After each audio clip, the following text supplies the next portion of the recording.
Good morning and welcome to the Iowa Event Center in Des Moines.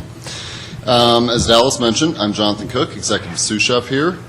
I've been here for approximately a little over 13 years, which has been absolutely a great experience. That means I have 13 years of working with Pork Congress. So, I'm very experienced with pork. I'm very experienced with feeding the masses. For about the past 7 years, I have been the lead chef of our facility working with pork producers and Pork Congress with their menu writing, with executing their tasting, and then obviously executing this week. It's really been an honor. So our total usage here at the Event Center for pork, not including manufactured pork items, is approximately 19,000 pounds through U.S. Foods. That's our main provider. It kind of in a snapshot breaks down to, we serve a whole lot of ham. Fun fact, we do 5 times more box lunches at our facility than any of the other properties in my company. That's 200 plus properties, so that translates into a lot of ham, a lot of bacon. Pork loin. I was really shocked when I was in Iowa City this past July at Pork Summit. I found out that pork loin is seriously underutilized cut. I agree with Dominic 100%. Like, we need to figure out unique ways to get people more open to this cut. I serve 7,400 pounds annually, so I don't know what the deal is exactly. We do quite a bit. Bacon and pork butt, we'll touch base on that in just a hot second. But we source through U.S. Foods, and then we also use a local meat cutter, Brewer's Meats. From them, we source the manufactured, pork chops.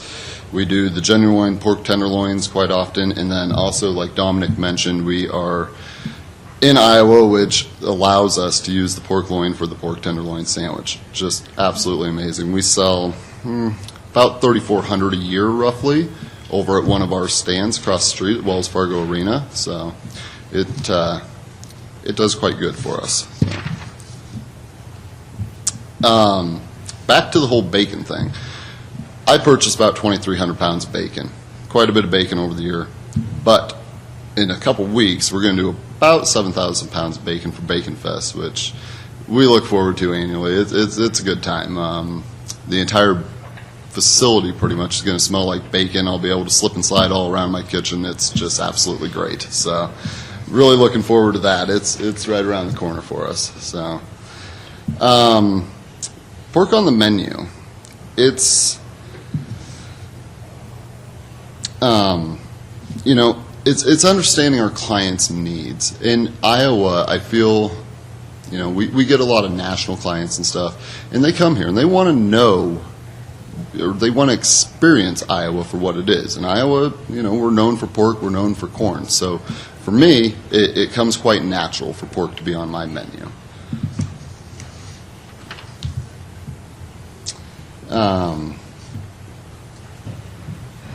Like I mentioned, I've been working with Pork Congress for approximately 13 years. Really, the past 7, I've been developing menus for them and stuff for this week. Dallas mentioned, the pork Wellington, Cuban pork chop, things like that. We like to take classics and put spins on them. That's one of my techniques of trying to come up with unique items for specifically this week. And then I get to put these on my menu. The ones that we really love and pork producers walk away talking about and stuff, those are the things that I want to bring to my national conventions. I want them to experience those things as well. So that's kind of where I get some of my inspiration or whatever.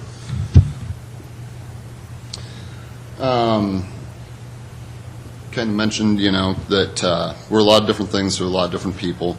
This year, our Bravo Gala, which is one of our biggest galas that we do annually, every year they've done pork. This year we have talked them into pork tenderloin. I say talk them into. It was very easy. I just put a great product in front of them, and they just bit right at it. So we're super excited about that. That's a week away.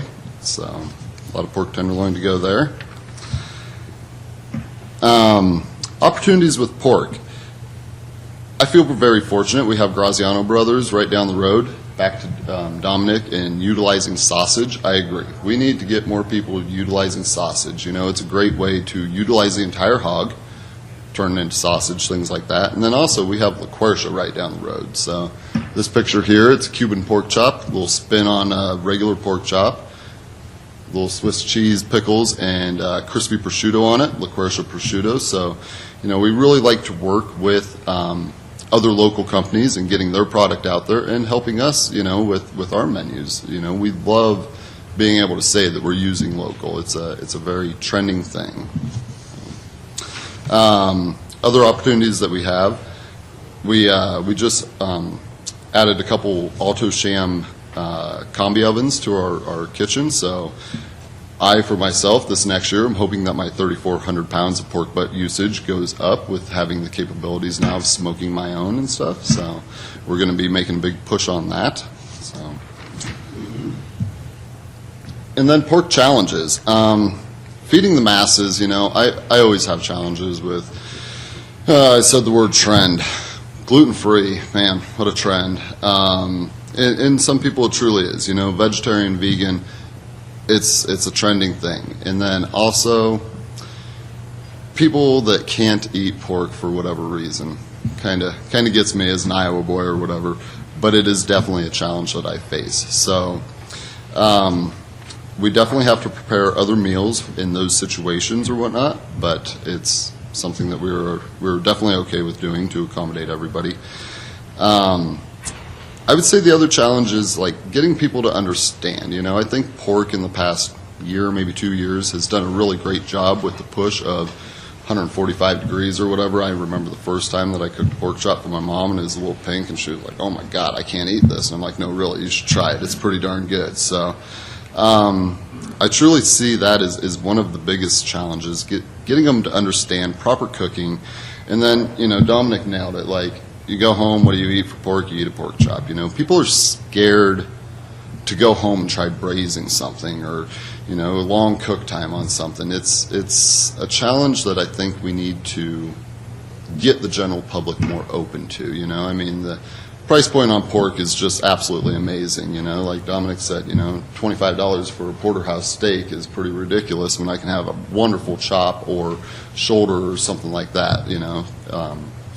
But yeah, so that's, for the most part, my presentation. Thank you very much.